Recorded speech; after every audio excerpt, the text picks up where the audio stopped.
ہماری اس مسجد میں الحمدللہ ایک نئے ادارے کا آغاز ہو چکا ہے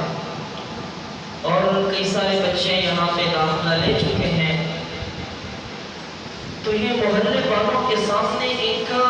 چیز پیش کرنی تھی کہ یہ بھی ایک ضروری کام ہے، کیونکہ ہماری زندگی میں ضروری کام بہت سارے ہیں سوائے قرآن کے، سوائے اسلام کے، سوائے دین کے، باقی بہت زیادہ ضروری سے اہم ترین کام ہماری زندگیوں میں ہوتے ہیں۔ تو یہ چیزیں دکھا کر کے بتایا جاتا ہے یہ بھی ضروری کام ہے۔ تو یہاں پر الحمدللہ ادارے کا آغاز ہوا اور باہر نصب شدہ بورڈ بھی آپ نے دیکھ لیا ہوگا، تو یہ ساری کی ساری چیزیں علامتیں بتائی جا رہی ہیں کہ آپ برائے کرم اپنے بچوں کو مدرسے کی طرف لائیں۔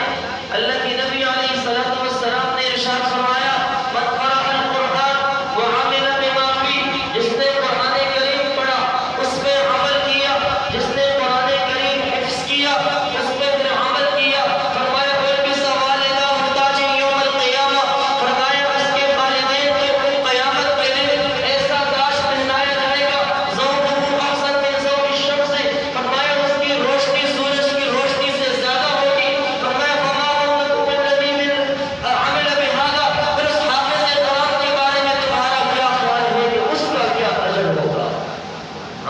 ویسے نہیں ایک حدیث سے فرمایا حافظ قرآن کو کہا جائے گا اقرأ وارتقی، قرآن پڑھتا جا، جنت کی سیڑھیوں پہ چڑھتا جا، ورتل کما كنت ترتل فی الدنیا، پھر قرآن کریم ایسا پڑھ جیسے تو دنیا میں ترتیل کے ساتھ پڑھا کرتا تھا، فرمایا جاؤ چڑھتے جاؤ، جس آیت پہ انتہا ہوگی وہ تمہاری آخری سیڑھی اور آخری مرتبہ تمہارا ہوگا۔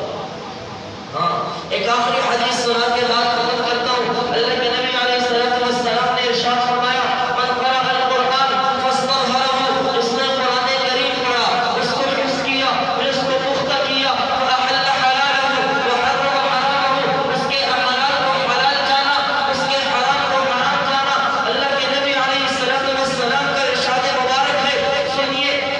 فرمایا ادخلہ اللہ بہ الجنہ، اللہ تعالیٰ اس حافظ قرآن کو اس حفظ قرآن کی وجہ سے جنت میں داخل کر دے گا۔ پھر اس کے بعد فرمایا وَشَفَّعَهُ فِي عَشَرَةٍ مِّنْ أَهْلِ بَيْتِهِ، اللہ تعالیٰ 10 لوگوں کو اس حافظ قرآن کے گھر والوں میں سے جنت میں داخل کریں گے، كُلُّهُمْ قَدْ وَجَبَتْ لَهُ النَّارُ، وہ 10 کے 10 بندے گھر والے وہ ہوں گے جن پہ جہنم واجب ہو چکی ہوگی۔ جہنم جن پہ واجب ہو گئی، اس حافظ قرآن کی وجہ سے اللہ اس کی سفارش 10 لوگوں کے لیے قبول فرمائیں گے۔ کیا ہم میں یہ یقین ہے کہ اپنے اعمال کے بل بوتے پہ جنت میں جا سکتے ہیں؟ کون بندہ ہے اس مجمع میں جو بتا سکتا ہے میرے اعمال ایسے ہیں کہ میں جنت میں اپنے اعمال کے بل بوتے پہ جا سکتا ہوں؟ نہیں جا سکتا، کوئی بھی نہیں جا سکتا، یہ دعویٰ ہی کوئی نہیں کر سکتا۔ تو اس لیے سب سے بڑا راستہ جنت میں جانے کا یہ ہے اپنے بچے کو حافظ قرآن بناؤ۔ اللہ تعالیٰ پر جہنم واجب بھی ہو گئی ہے، اللہ جنت میں داخل۔ تو اس لیے آپ احباب سے درخواست ہے جو بچے ہیں